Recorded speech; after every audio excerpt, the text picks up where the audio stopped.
we wanted to give you a kind of a big picture introduction to where the Nagoya Protocol came from. And in particular, I'd like to draw attention to the Horizon Europe funded microbe project, the microbiome biobanking enabler, which is supporting this particular work stream, as well as to the DSI scientific network, which Arnold mentioned at the beginning. So the place I like to start when I'm asked to sort of set the scene about the Nagoya Protocol is to give you a sense of multilateral environmental agreements in the first place. So you can see that there are many different environmental agreements, and the place that we are looking at today is down in the bottom left. There were 3 treaties opened at the so-called Earth Summit in Rio de Janeiro in 1992. One of them is always in the newspapers. That's the UNFCCC, the United Nations Framework Convention on Climate Change. Then the sort of second less well-known one is the Convention on Biological Diversity, and that's where this topic, access and benefit sharing, and the Nagoya Protocol and digital sequence information are found. And there was also a third treaty opened for signature, the UN Convention to Combat Desertification. So with that context of the broader environmental scene of countries around the world working together, we can kind of zoom in on the CBD itself and understand why it exists. And this is the interlinkage in the first place between land use change, between climate change, and between species genetic biological diversity. And so what the CBD wants to do, the first objective, is to conserve biodiversity, to sustainably use its components, and number 3, to fairly and equitably share the benefits from the use of genetic resources.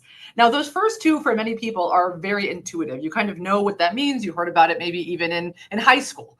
But the third one, the third objective, is somewhat more complex, and it is in fact a balancing act between the first, the second, and the third. And it is in some ways also the financial mechanism of the convention, because as was already done in previous UN agreements, that the richness of a country, like with its oils, its gas, its minerals, they also have, countries of the world have sovereignty over their biodiversity. And there had been a debate for several decades before the CBD comes on. How far does that sovereignty extend? Does it extend to biodiversity, or is biodiversity the common heritage of mankind? And so since 1992, we've had a fundamental shift in thinking about how biodiversity is found on the planet and who it belongs to. And that stems out of this 1992 treaty. And this was really important because those first 2 objectives are always held in a balancing act with the third objective.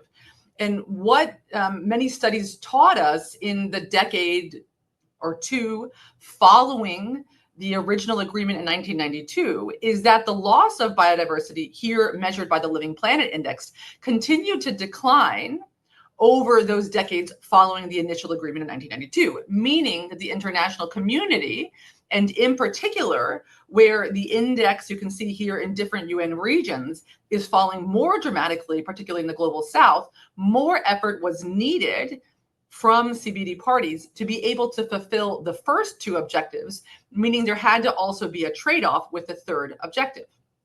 And that's why when we get to October 2010 at COP16 in Nagoya, Japan, a horse trade, or in German we say a Kuhhandel, we use the animal, the cow trade instead of a horse, but fundamentally livestock was traded, and 2 agreements, the Nagoya Protocol on the one hand to cover the third objective, and the Aichi targets to cover the first 2 objectives of the CBD, are the CBD's efforts to reset and to continue to make progress on the devastating loss of biodiversity over the 18 years before 2010.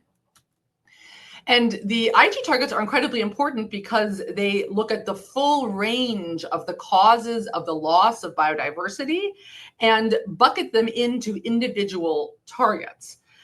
In parallel, the Nagoya Protocol was negotiated, and it aims to provide legal certainty and to provide a technical path for how users and providers should go into the establishment of a benefit sharing agreement. So to enable to take the broader text of the CBD and its third objective, and to actually sort of begin to operationalize it and to do so in a legally binding way.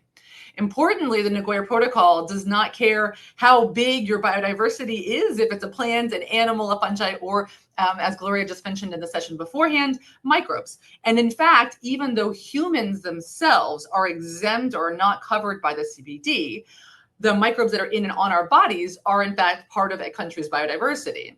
And it is sort of, although by many considered somewhat of a gray zone, it is quite clear that under the Nagoya Protocol, microbes fall under the scope of the Nagoya Protocol. And I always like to tell audiences access and benefit sharing is simple in principle. So although there's a lot of legal language around it, the fundamental principle is that access means asking for permission before taking and using material for research and development purposes. And benefit sharing means giving something back. And particularly in the commercial area, non-commercial area of research, this can be things like joint research collaborations, co-authorships, training, in-kind support, and in more applied or more commercial areas, joint intellectual property, or even percentages of royalties from a product development. And all of this should support the ultimate goals of conservation and sustainable use of biodiversity. However, as many colleagues have alluded to over the years, and as we tried to sort of describe in this flow chart in a publication a number of years ago, one big challenge in complying with the CBD's third objective and the Nagoya Protocol is the legal complexity. And that is most easy to identify here in this box that I've circled, which is that every country can decide how their national system works. The ABS clearinghouse is the point of reference, but oftentimes there's not very clear information about how a country's procedures work. And then once you actually come into contact with them, how to get and obtain the PIC and the MAT documents, prior informed consent, and mutually agreed terms that are needed.